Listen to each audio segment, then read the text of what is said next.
Fala pessoal, tudo bem? Vamos aqui para a segunda aula. Na primeira aula, minha esposa falou que a câmera estava tremendo muito e eu vi que é porque eu tinha prendido ela no computador. Então hoje vai ter um ângulo diferente aqui, botei ela um pouco mais para cima. Não repare aqui a raquete atrás de mim que tá na parede, vai ficar às vezes um chifrinho aqui. Mas vamos lá. Vamos para a segunda aula agora.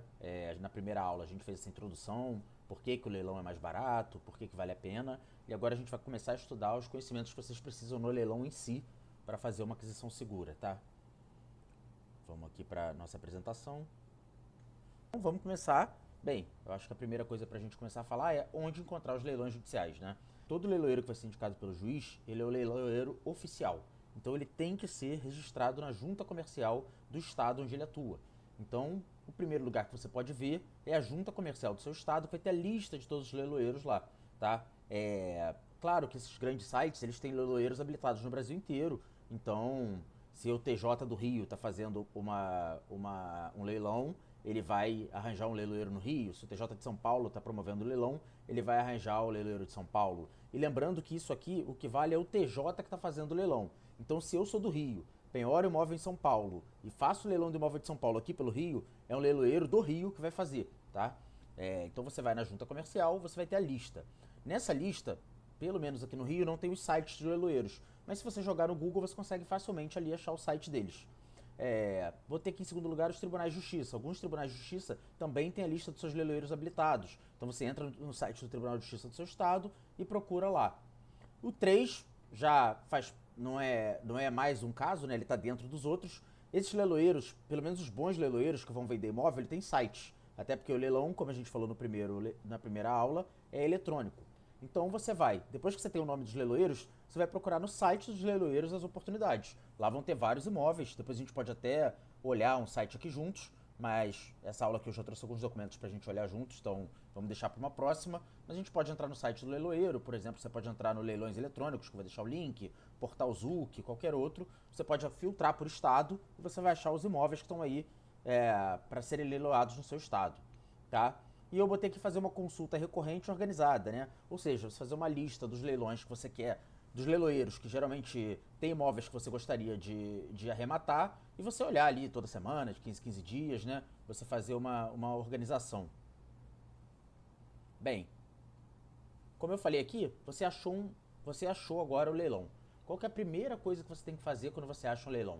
É ler o seu edital. O que é o edital? O edital é a regra do leilão. Esse edital vai ser publicado pelo juízo e ele vai conter ali tudo que você precisa saber para atuar nesse leilão de imóveis com segurança. Você vai saber a data, você vai saber o valor, tudo mais. Eu até botei aqui na apresentação, tá? O edital é a regra do leilão, ele vai definir a data, as formas e condições de pagamento, ele vai vincular ali a atividade do juiz, do leiloeiro e do arrematante. Então, se o juiz quiser mudar a regra do leilão, ele vai ter que publicar o novo edital. Então, às vezes tem algum problema no edital, esqueceram de informar, por exemplo, um ônus. O exequente peticiona no processo e o juiz vai falar, ó, cancela esse edital e vamos publicar um novo. Se for algo pequeno, dá para fazer ali, às vezes, um aditivo ao edital, tá? Se não for uma coisa super importante. E eu botei aqui que deve ser lido integralmente. Então, gente, sei lá, a gente vai ver um aqui hoje, a gente não vai ler integralmente juntos. Eu separei as partes mais importantes, mas são, sei lá, 3, 4, 5 páginas. Então, você tem que ler integralmente. É um investimento alto que você vai fazer, você tem que saber todas as regras, tá? E mais, se acontecer alguma coisa imprevista e fugir da regra do edital, você vai chamar um advogado e ele vai dizer, olha, você tem que devolver o dinheiro aqui pro meu cliente, porque essa regra que aconteceu não estava no edital, né? Até uma causa de nulidade. Então, vamos lá, começamos a aula. Como você vai achar o leilão? Através do site do leiloeiro, você pode ver a lista na junta. Segundo plano, você vai ver o edital e você vai ler ele inteiramente. No meu livro tem lá a lei, que tem os requisitos do edital. Aqui eu trouxe as principais, então vamos aqui falar. Ele vai ter a descrição do bem, claro, qual bem você está comprando. É um apartamento? É um apartamento de 2 quartos, 3 quartos? Ele vai ter o valor da avaliação e o preço mínimo de venda. O valor, avaliação, 500 mil, preço mínimo no primeiro leilão, 500 mil, no segundo, 250 mil, aí vai ter o valor. A forma de pagamento, né? Geralmente à vista, ou a gente vai ver forma parcelada, 30% de aumento, 25% de entrada com 30 vezes. Vai ter a comissão do leiloeiro, em regra 5%. Aqui muito importante, vai ter os ônus, os gravames e os processos. Eu botei processo aqui, mas as penhoras, né? Ou se tem alguma ação, por exemplo, Imagina que esse bem vai para leilão, mas existe uma ação de um terceiro dizendo que esse imóvel na verdade é dele, que é uma ação chamada embargo de terceiro. Aqui vai estar avisado. Então você vai ter que saber que você está comprando leilão e tem ali uma ação em andamento. Os ônus, os gravames. Então, primeiro, tem uma alienação fiduciária, então a gente está falando de direitos aquisitivos que a gente vai estudar, ou esse bem é de fato executado e a gente está falando do leilão completo. Os gravames, tem alguma penhora anterior, tem uma hipoteca, a gente tem que saber.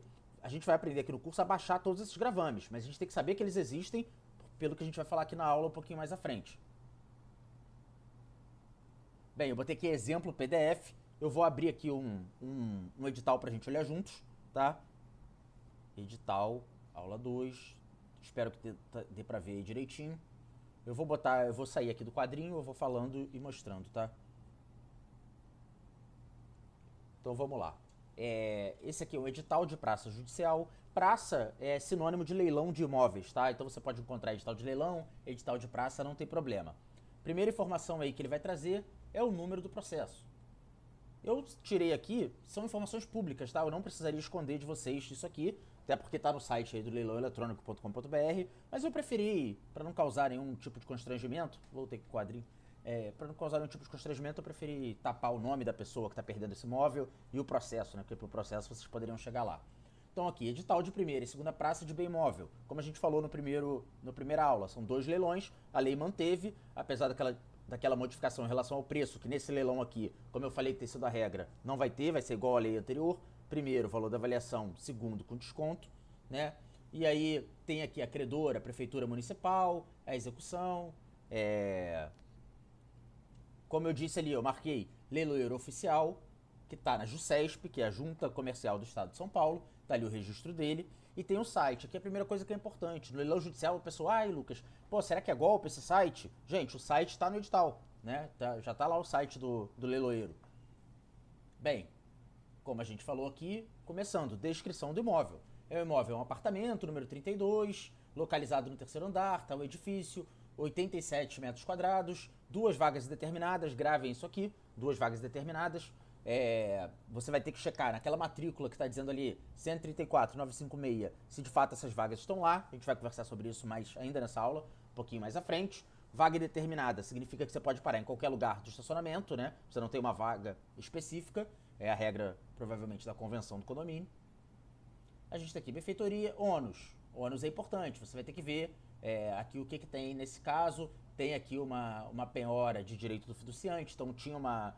Nesse caso aqui, tá me parecendo, tá? Eu abri hoje mesmo e peguei. Tá me parecendo que esse imóvel estava alienado fiduciariamente a um banco e, por ser uma execução do condomínio, isso a gente não vai entrar aqui, o juiz aceitou penhorar o bem inteiro. Ó, na verdade está dizendo aqui na observação 2 que está cancelada a alienação fiduciária. Visitação, como a gente falou na primeira aula, não há visitação, essa é a regra no leilão judicial. Débitos, como a gente vai estudar, a gente vai estudar isso aqui mais em detalhe, mas como eu disse, geralmente quem arremata não arca com os débitos do imóvel. E aqui está ficando bem claro isso, ó. Débito exequendo. Os débitos tributários são subrogados no valor da arrematação. O que significa isso? Significa que quando você arrematar, o débito vai passar a incidir sobre aquele valor que você deu. E você não vai ter que ser cobrado de novo. O que aqui o município tem que fazer? Digamos que você compra esse imóvel aqui por 761 mil. O município tem que ir no processo falar, opa, olha, dentro desses 761 mil aí, eu tenho direito, eu tenho direito a 171.174. Ah não, esse é o número do contribuinte, desculpa. O débito é de 119 mil. Ó, eu tenho direito a 119 mil.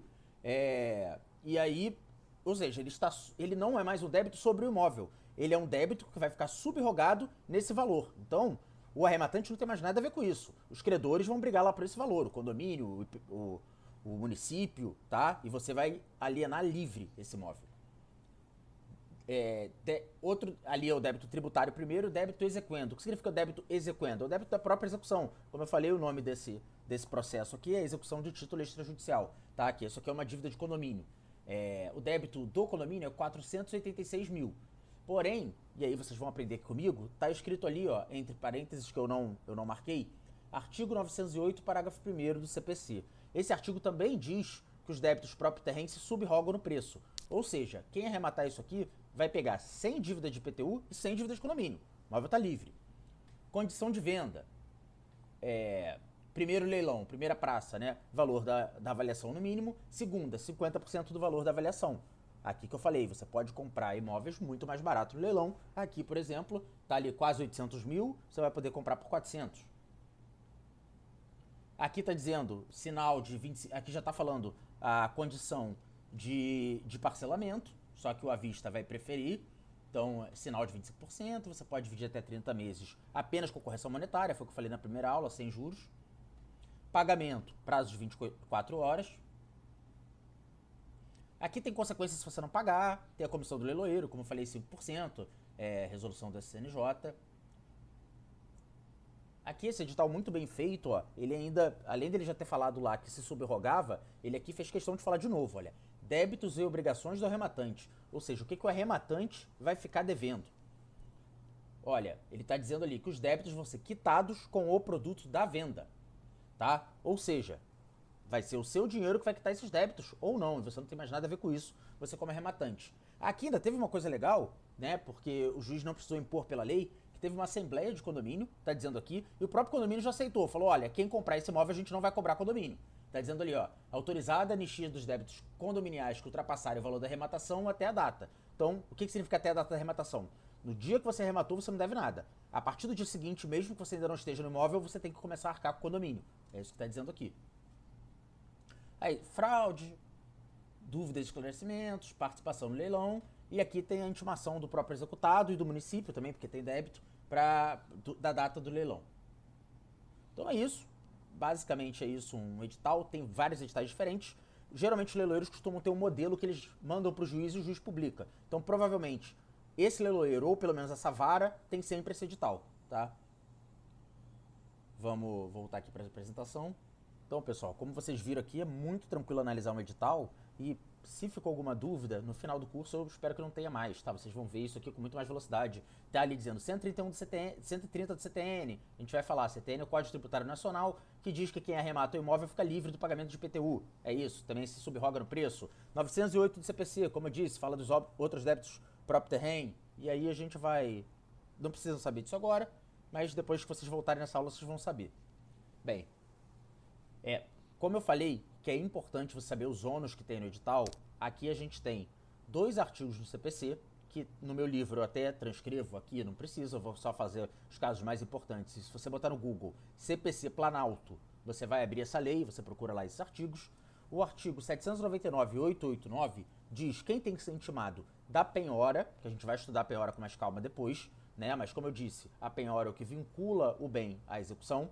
Então, juiz, por favor, penhore aquele imóvel lá do Lucas. Penhorado. Tá vinculado à execução, eu vou averbar lá na matrícula, eu vou registrar, tem divergência se é registro ou averbação. Eu entendo que é uma averbação da penhora na matrícula, mas isso também não tem nenhuma utilidade prática, você não precisa saber. Tá? Vai averbar a matrícula, depois eu vou avaliar, o bem já está penhorado, não pode ser vendido, né? Se for vendido é fraude, traz essa consequência principal. Então, quando eu penhoro o imóvel, e aí não é o arrematante que vai fazer, é o exequente, né? Eu lá trabalhando pro shopping, eu penhoro um imóvel, pela matrícula eu sei quem eu tenho que intimar. No mínimo eu tenho que intimar o proprietário, ele pode ter um coproprietário não executado, por exemplo, marido e mulher que são donos do imóvel, só o marido está sendo executado. Eu vou ter que intimar essa mulher, né? Tem também é que eu não quero entrar aqui em detalhes que são irrelevantes, mas tem controvérsia também se o coproprietário precisaria ser intimado já da penhora ou só do leilão, mas eu entendo que tem que ser intimado dos dois, tá? Detentor de uma penhora anterior só precisa ser intimado do leilão, eu botei entre parênteses aqui. De hipoteca tem que ser da penhora e do leilão. Ou seja, quando eu penhoro o imóvel, eu tenho que ir lá pro artigo 799 e olhar quem eu tenho que intimar. Em regra, qualquer pessoa que não esteja no processo, mas tem algum interesse no imóvel, um interesse jurídico, né, registrado na matrícula, tem que ser intimado. Então, por exemplo, eu penhorei o imóvel que tem uma promessa de compra e venda. Poxa, esse cara tá vendendo esse imóvel, eu tenho que intimar esse comprador, né? Ou ele tem a promessa de compra e venda, mas ainda não pagou tudo, eu tenho que intimar esse proprietário, que é o leilão de direitos, que a gente vai falar em aulas mais pra frente. E aí eu botei aqui os principais casos. Quem tem que ser intimado? Detentor de penhora anterior, tem que ser intimado do leilão. Detentor de hipoteca, tem que ser intimado da penhora e do leilão. Coproprietário, entendo também que tem que ser intimado pros dois. E eu boto aqui, essas intimações vão ser cruciais para depois você dar baixa nos gravames, tá? E aí eu trouxe aqui, ó. Eu repeti ali que a intimação é crucial e trouxe. Olha o artigo 804 do CPC. A alienação de bem gravada por penhor, hipoteca ou anticrese, esquece penhor e anticrese que não é muito comum, lembre da hipoteca, que está ficando cada vez mais incomum também, será ineficaz em relação ao credor. O que isso significa? Aqui, pessoal, é um dos erros que pode te comprometer totalmente no leilão. Tem lá uma hipoteca.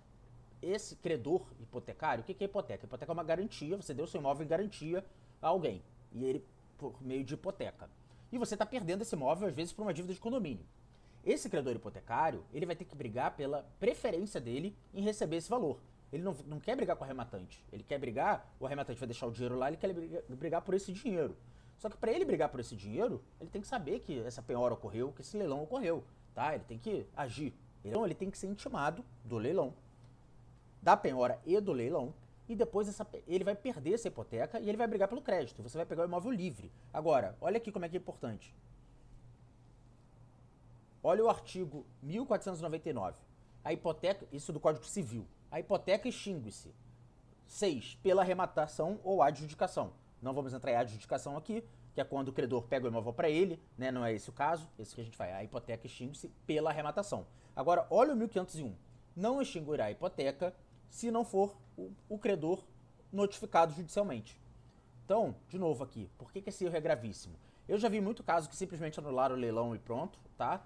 Mas em tese, o arrematante tem a responsabilidade de ver se foi intimado. Então, se você comprar um imóvel que tem hipoteca e esse credor não foi intimado, você vai comprar um imóvel hipotecado. Você vai ter que, para continuar com o seu imóvel, garantir essa dívida, pagar uma dívida. Então você vai comprar um imóvel e vai estar comprando uma dívida junto, por um simples erro bobo de ver que não foi intimado o credor. Você vai ver nos autos que, na maioria dos casos, tá? Na grande maioria dos casos, porque o juiz controla isso, o leiloeiro controla isso, o exequente controla isso, porque ninguém quer uma anulação, ninguém quer um erro, né, nesse procedimento. Você vai ver que na maioria dos casos o credor foi intimado e tá tudo certo. E ele vai lá e diz, olha, eu sou intimado, a minha hipoteca aqui vale 200 mil, favor observar minha preferência aí quando esse imóvel for vendido. Geralmente acontece isso. Porém, tem que ter. Trouxe aqui também um julgado, diferentemente do que a lei fala expressamente, algumas vezes, né, sobre a ineficácia da arrematação perante o credor hipotecário, não fala em relação a quem tem uma penhora anterior e não foi intimado do leilão. Aí não é da penhora, é do leilão. Então, digamos, o que acontece? Digamos que eu tenho um processo, tá? E eu penhoro o imóvel. Só que a minha vara tá lenta, o juiz entrou de férias, e um outro credor vai lá e penhora esse imóvel também. Eu averbo minha penhora em primeiro lugar e ele em segundo. O que acontece aqui?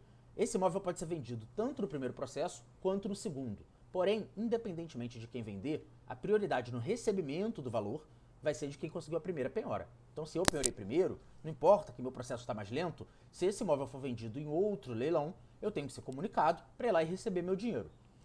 Esse caso geralmente gera menos problema quando não intimam a pessoa do leilão, porque quando ela é intimada após o leilão e o dinheiro ainda está lá, ela vai lá e só garante o dinheiro dela, tá? A penhora anterior. Então não costuma gerar problema, mas eu não participaria se não for intimado, porque não tem por que não ser intimado do leilão. Inclusive, como o prazo é de 5 dias para você intimar, e os editais geralmente são muito antes, você pode ligar pro leiloeiro e falar, ó, você esqueceu de intimar aqui, intima aí, por favor, pede pro juiz intimar, intima por correio, dá um jeito, junta isso aí no processo para não ter problema nenhum, tá? Dá para você salvar, às vezes, um leilão antes dele acontecer. Esse é um caso.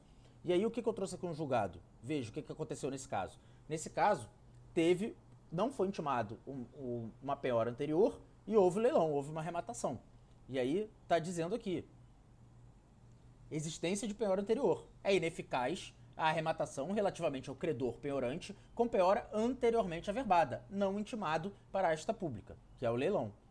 Ou seja, nesse caso aqui, pelo que eu li nos autos, eles preferiram anular o leilão, tá? Para não ter prejuízo para o arrematante. Falaram, ó, tinha uma penhora aqui anterior, ele não participou, ele queria, ele poderia ter só pedido também a reserva de valor, mas não, o leilão foi anulado e foi ocorrer outro, já deve ter ocorrido, nesse caso é de 2017, tá? Eu achei aqui a jurisprudência. Então, pessoal, muito importante sempre focar nessas intimações. Vamos falar mais disso durante o curso inteiro, tá? Vou ser chato porque, de fato, é muito relevante. E aqui eu trouxe no final o provimento 188 de 2024 do CNJ. Qual que era o problema aqui? O problema depois que você arrematava. Você arrematou o imóvel que tinha 10 penhoras, né?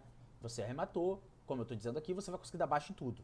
Todas as penhoras anteriores intimadas, tudo certinho. Você foi lá, arrematou o imóvel. Só que agora você tem um imóvel com 10 penhoras. E aí, tinham 3 teses no judiciário que eu via muito acontecer. A primeira tese, o juiz que fez o leilão mandava cancelar todas as penhoras. Você ia, melhor coisa do mundo, e é o provimento agora, como a gente vai ver. O juiz mandou cancelar, você vai lá no cartório do RGI e fala, ó, eu tenho aqui um pedido de cancelamento do juiz e cancelar todas as penhoras e registrar aí minha carta de rematação no meu nome e tá tudo feito. Beleza, imóvel desembaraçado é seu e sem penhora nenhuma. Segunda tese do judiciário, que muitos era complicado porque o cartório do RGI não gosta de fazer isso, fala que tem penhora, que tem que resolver, que era o seguinte, como a natureza jurídica de uma arrematação é uma aquisição originária, ou seja, quem perdeu o imóvel não está passando o imóvel para você. Seria uma que a gente chama de aquisição derivada, uma compra e venda. Esse imóvel é como se fosse o primeiro dono dele. É uma aquisição originária. Ele foi para o judiciário, ele rompeu, e por isso, inclusive, que você consegue dar baixa nas penhoras, porque ele rompeu as relações jurídicas anteriores dele e agora ele é um novo imóvel, apesar de manter a matrícula, com você. Então seria desnecessário dar baixa nas penhoras. Você poderia ir lá e carta de rematação e ficar um monte de penhora atrás, sua carta de rematação está valendo. Qual é o problema disso? Talvez quando você for vender, o advogado do comprador fale, olha, não, tá com penhora, acho que esse imóvel não tá todo legalizado, não tem as baixas da penhora, e aí seria um problema. E a terceira tese do judiciário, que era muitos juízes só utilizavam ela, era que você tinha que ir em cada juízo, informar que você arrematou o bem, mostrar a sua carta de arrematação, documento que a gente vai falar mais pra frente, e pedir a cancelamento de penhora em cada juízo. Então imagina, eu estou dando um exemplo extremo, que tinha 10 penhoras, você teria que ir em 10 juízos. O que esse provimento fez? Esse provimento 188 de 2024, salvo engano no artigo 305G, isso também, como eu falei, artigos, etc, estão lá no livro, mas a aula vai ficar muito chata se eu ficar trazendo isso. Ele diz o seguinte, que o juiz do leilão é competente para cancelar todos os gravames. Então agora você comprou o imóvel, tá com 10 penhoras, você pede pro juiz. Juiz, me dá um pedido aí de cancelamento das 10 penhoras, e você vai lá no cartório, ou o juiz pode comunicar direto via ofício, ou ele pode expedir a ordem para você levar, e você cancela todas as penhoras. Ficou muito melhor para quem quer arrematar. Bem, eu ia entrar aqui, eu calculei mal o tempo, na análise da matrícula do imóvel nessa aula 2. Porém, como a gente já está aqui com 20 minutos, eu quero abrir também uma matrícula e mostrar para vocês, eu vou fechar essa aula e já vou abrir uma próxima para a gente continuar.